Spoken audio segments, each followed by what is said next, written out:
So, the first video talked about 5 ways to think ethically. Um, some of those included analyzing what would be for the greatest good.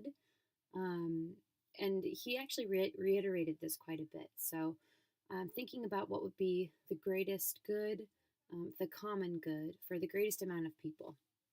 Oh, yeah, happy Halloween. That's why I have this on. And he also talked about human rights.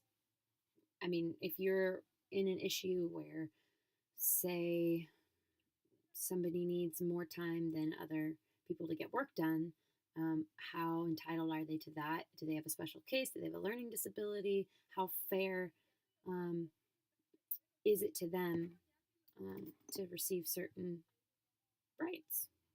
Maybe that some other people wouldn't have an issue with, don't have learning disabilities, for example. And then another thing is trying to treat, with that said, trying to treat people equally. And there will be special occasions where people might need to be regarded with a little bit more care, and to weigh your actions against virtues. So, your personal virtues, if you don't like lying or you don't like stealing or any of those things, it's like, okay, I might be really strapped for cash right now, but if I steal from this till, is that going against my virtues? Yes, it is. So that's one way to think ethically. And then, yeah, and then just be careful of individual cases, like I said. And then Mark Hansen, he did the second one was something called Markula. He was interviewing an attorney, and I thought this one was really interesting. I liked this one because it talked about difficulties in the economy and how that can lead people to do very desperate things. Desperate things like this temptation. So, say, it would be very tempted by all of the issues that would come along from stealing this bad boy. Maybe a little more with this, and I don't have $100 bill. But if I were strapped for cash and I was in a desperate situation, like my mom needed, um, what's the word, hospital bills to be paid, I might get desperate enough to do something like that. I mean, you know, uh, hypothetically speaking. So this guy said that we should try to limit temptation. It will always be here. That's his opinion, that white collar theft will always be around, but making it less accessible for people who are in desperate situations can certainly help that situation. Then every crime starts with a small compromise. That's very true. I can see that. It's not like someone abandons all their virtues in one go. It's usually something really, really small that they'll uh, compromise on, and then it makes it easier and easier the next time. Each time you do it, it gets easier. So, best not to do it the first time.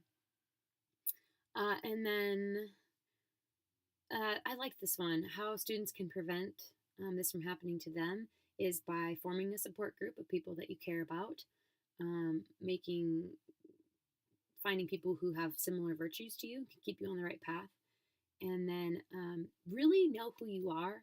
And once you know who you are, you can defend your virtues. And I really like that. I really like that one a lot. And then lastly, we have strategies for managing ethics, relying on employee values. I liked this. I'm an idealist though. I'm like, yes, yes, everyone's cool. You can trust them. But not everybody is ethical. And not everybody even shares the same values. So how can you trust everybody if you don't even have the same principles to base everything off of? And then this was interesting. I guess this is a given, but not everyone's going to be sophisticated enough to understand and abide by um, those set values. So, for example, someone who has a learning disability, or somebody who's autistic, someone who maybe has sociopathic tendencies, not a bad person, but doesn't really care about the well being of others, they're going to do things a lot differently. So that's one way is to bank off of the character of your employees. Second is compliance, and that's supposed to be the most popular. That one is actually establishing standards for minimum behavior, usually coinciding with the law, right? And then write those detailed standards and rules so that people can abide by them, see them written, and then establish severe penalties for.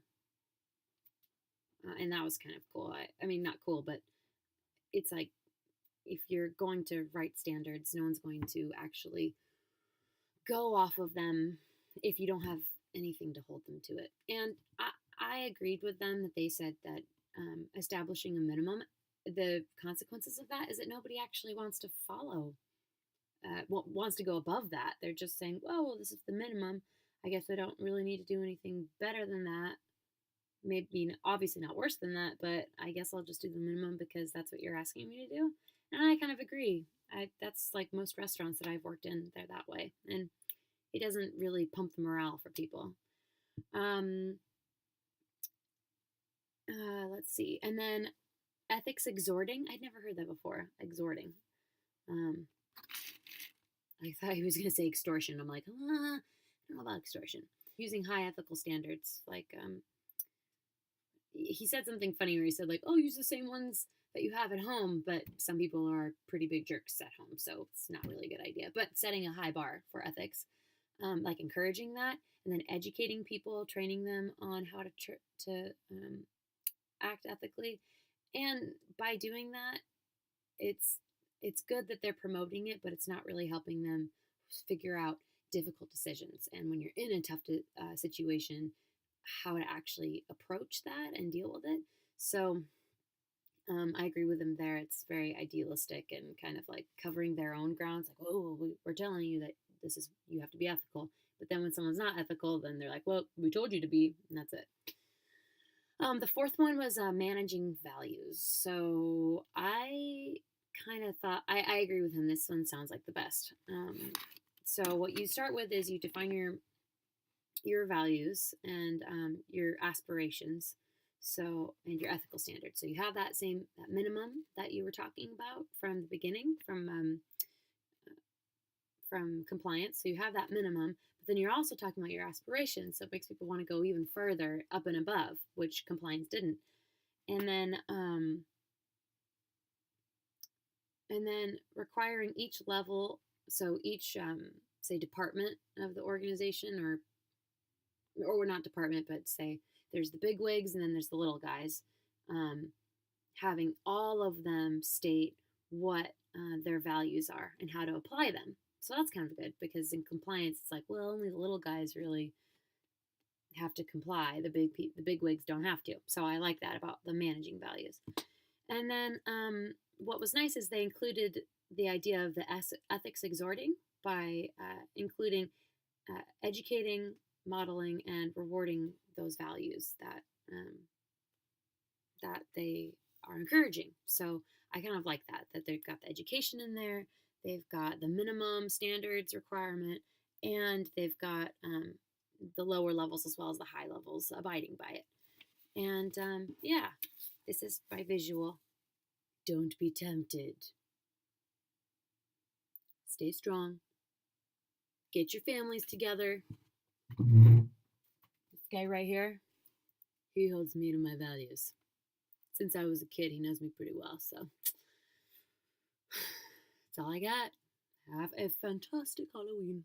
Bye-bye.